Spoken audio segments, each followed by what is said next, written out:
Howdy do everybody. Doing another video because I came across this at my local Target. At first I couldn't believe it because it was in front of a tag that said $24.99. Took it up front with my normal purchase just to have them do a price check. I just want you to show $19.99 for this thing. Couldn't believe it. Some sort of big box Battle Academy set. It's set up, easy to learn, easy to play apparently. Don't know anything about it. Gonna crack it open and we'll see what we get. It says on the back, the contents, there should be 3 complete 60 card decks. That at first had me thinking, well, might be a little bit more than $24.99, so $19.99 just blew me away. Each deck includes Charizard Gx, so one's going to have Charizard, one's going to have Raichu, and one's going to have Mewtwo. 2 tutorial guides to play right away, 1 2-player game board, 3 deck boxes to keep your cards organized, 1 rule book, 1 large metallic coin, 1 set of damage counters, and a code for the Pokemon trading card game online. So it looks like a pretty nice beginner set. For 2 players, maybe even 3.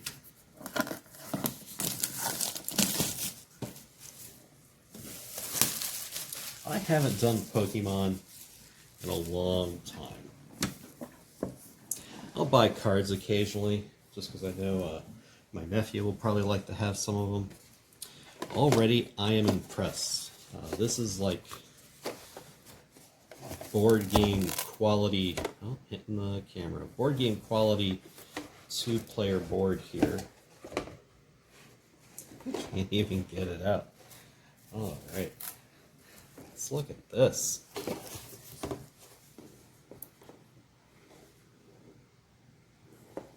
Has everything clearly laid out. Turns, what you're going to do. Wish I had more room on this table, but I've got so much of my miniature stuff already laid out. Let's fold it back down to half. Get the box out of the way. There we go. So this is what half of it looks like, and it folds out. So lays everything out. You've got your prize cards over here. Take a prize card and put it into your hand when you knock out one of your opponent's Pokemon.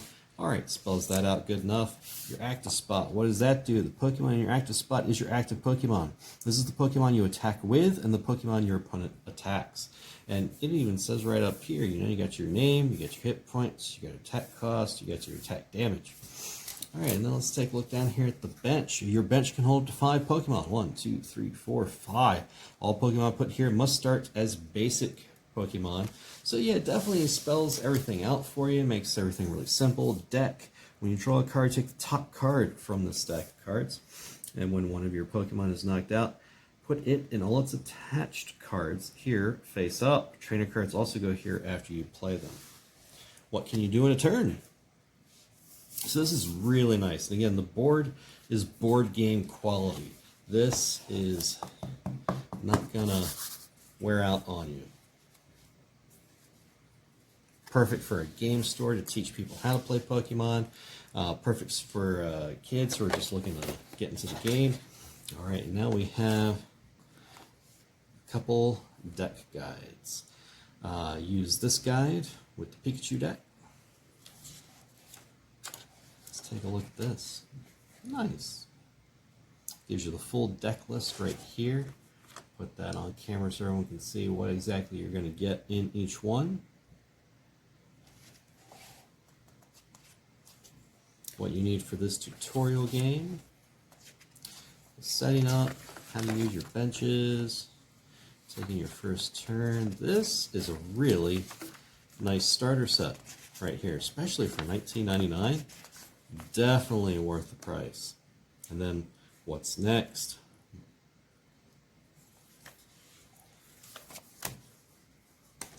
And the Charizard one is probably going to be exactly the same, with the exception of the Charizard deck list. So there you go, that's what you're going to get in the Charizard deck.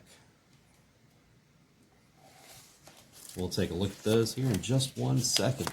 As you can see, pretty much the exact same sort of guide. It just walks you through using card examples from the Charizard deck. The paper is a little on the thin side. It is glossy. It is full color. Definitely appreciate that. Got a whole mess of punch-out tokens here. They are double-sided, apparently. Nice. Glossy. It's a thinner cardboard stock, but still serviceable. Now we have an advanced rule book. Oh, that's probably the code. Yep, I'll give that to a buddy of mine who will occasionally play Pokemon online. Advanced play setup. This apparently walks you through everything that you're going to need for advanced play.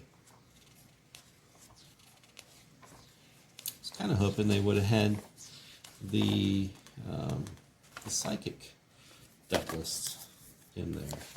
Okay, this is the coin. It's got all three of the Pokemon featured. Charizard, looks like Pikachu here, but the deck is apparently Raichu based. It looks like Mewtwo right there. Or Mew.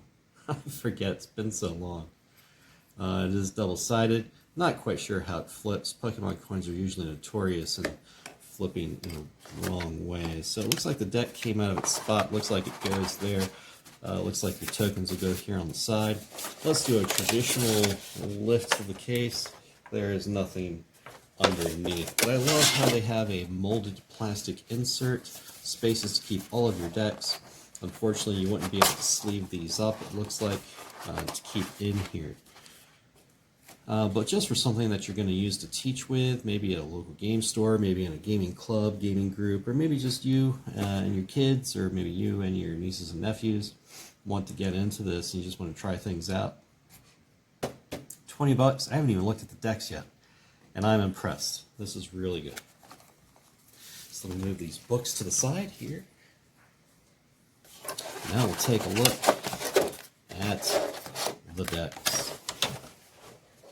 Let's see what we got. So we got the Mewtwo deck, the Charizard deck, and the Pikachu deck. Back of each one. Nice. So it even tells you player 1, player 2, and advanced. So it sets everything up for you. You're ready to go right out of the box. Well, let's take a look at player 1, and we'll just go in order here. Looks like there is some packaging damage on some of these. Hopefully it doesn't affect the cards too much. I do like how these individual decks here are not cellophane wrapped.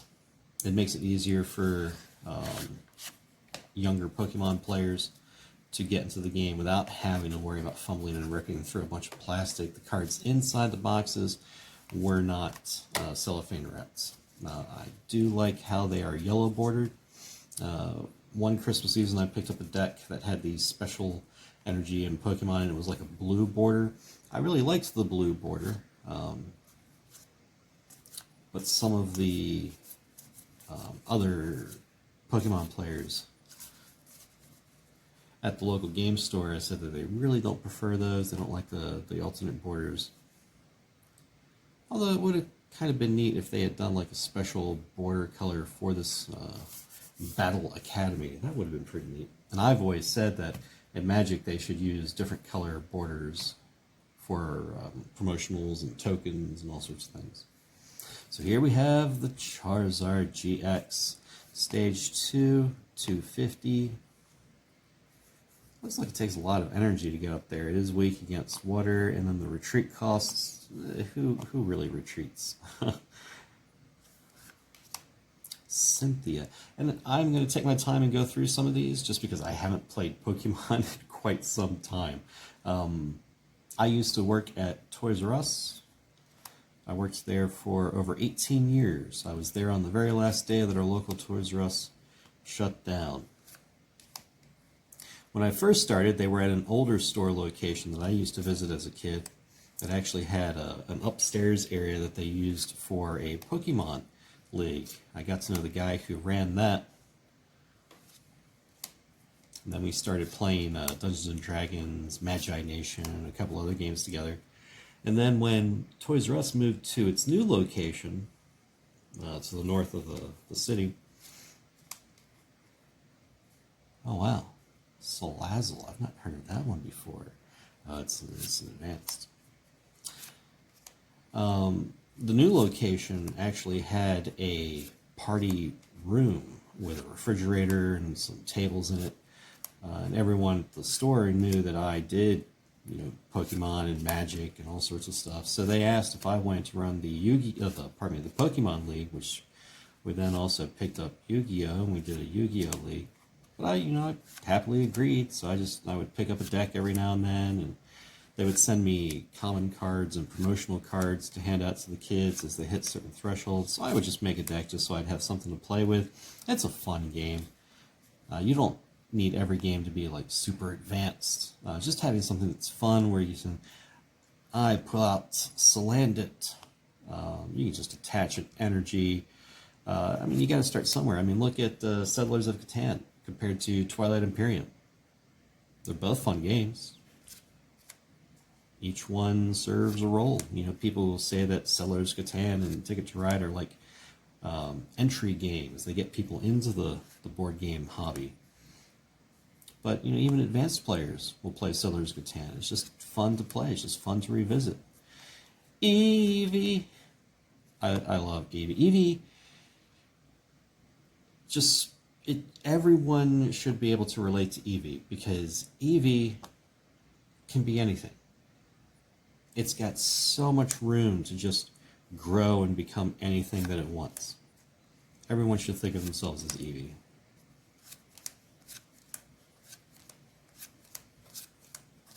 But yeah, I used to have a lot of fun doing the Pokemon League and then the Yu-Gi-Oh! League. And then the last couple years, before Toys R Us closed, we actually had a couple Pokemon days. So, good old Matt. Archivist Matt, I took up the mantle and I pulled the break room tables out so that kids could come by. And the first couple times we really didn't have that many kids. And I think I still have some of the promos from those days sitting around in my closet somewhere. They would come by on those Pokemon days. It was usually like the weekend before a new set came out, or the weekend before a new game came out. And there would be a promotional card. Kids could come out and play and trade on those special pre-release weekends. It was fun. Raichu, now that is a nice action pose right there. 210. Thunderbolt for 120. Sparkball GX 200. Nice.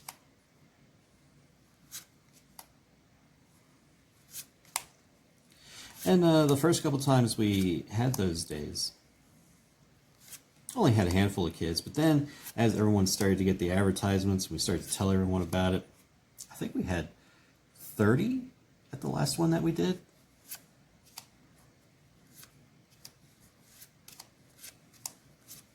But it was good fun. It was always fun playing with the kids, helping them reach their thresholds, because in the league, you had to hit certain milestones to get another pull from a stack of commons that we had, which would be from the upcoming set. And if you maxed out pages, you got a foil promo card that was only available through the league, and you could earn special gym badge pins as well. It was a lot of fun. Of course, one time a kid had some of his cards stolen, and that was when we started doing the Yu-Gi-Oh! League as well. And of course, once that happened, we had to stop doing it. Pikachu! Everyone knows who Pikachu is. Even people who don't play Pokemon know who Pikachu is. So yeah, basic. So this would be one of the guys that you would start out. And most of the cards, you really don't even need the board so much, because most of the cards will even tell you how to play them and when to play them right down here on the bottom.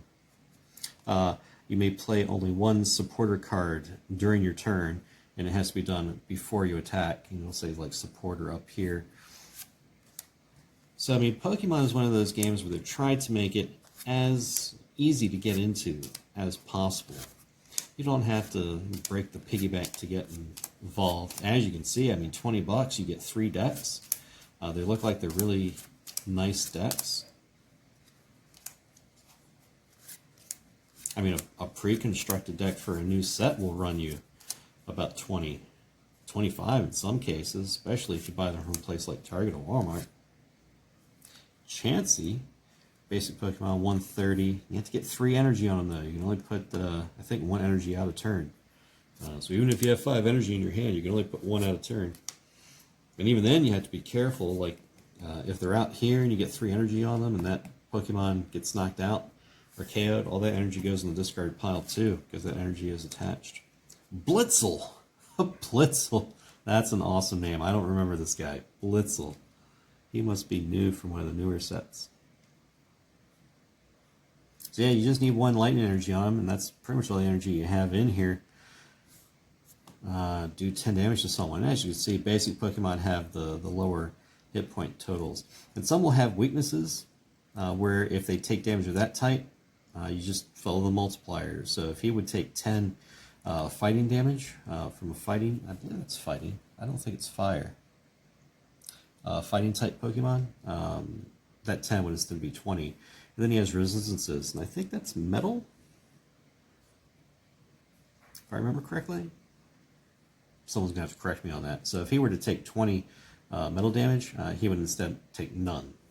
And then the retreat cost, what that is you can, if I remember correctly, discard an energy off of them to pull them from active back to your bench. That's retreating.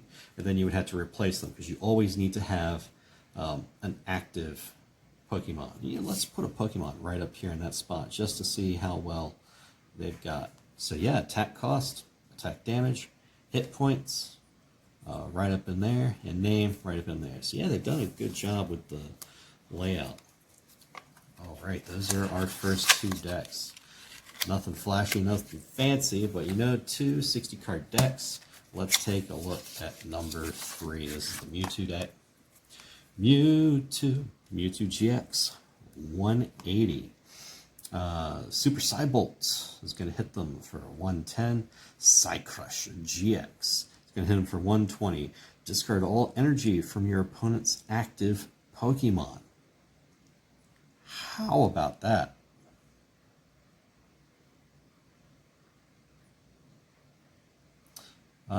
Okay, I see why the GXs are so much more powerful.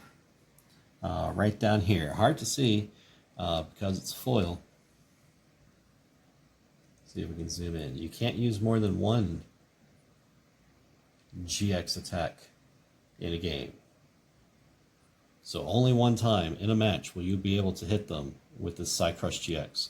But that Pokemon is going to take 120 if it's still on the field. It's losing all of its energy. I love how they have that little set symbol in there. Nice. I've always had a fondness for the Psychic. I think my favorite deck so far that I ever made through all the time I played is a Psychic Darkness deck. There's really awesome looking Pokemon that use those Psychic and Darkness. Eevee. That's probably a Psychic Eevee evolution in here then. Oh, here's Mew. I remember when the first Pokemon movie hit theaters and they had that special hieroglyphic Mew card. Don't have any, unfortunately. In true Matt fashion, I tend to give a lot of my stuff away when I'm teaching people or I'm at a convention, or if a kid's like, oh, that's neat, I usually just hand it off. They're cardboard. They're made to have fun. They should be just handed about. Yeah, you spent money on them, but you know what? I like to think that that kid is out there now teaching other kids, or maybe even their own kids, about Pokemon. Wow, this is a pretty big basic Pokemon. What I used to like to do is I would always have large basic Pokemon, and I would just throw them out as my main and just let them soak attacks. Because as you saw, some of the truly basic would do like 50 for that one, or 10. I think Blitzel had 10, so Peck would do 10. It is like 13 turns to get through that thing. So while they're chipping away at this one big, I just wouldn't put any energy on them. I would have my other Pokemon that I really wanted back here on the bench. I'd be putting energy on them every turn. I'd be evolving them to better grades.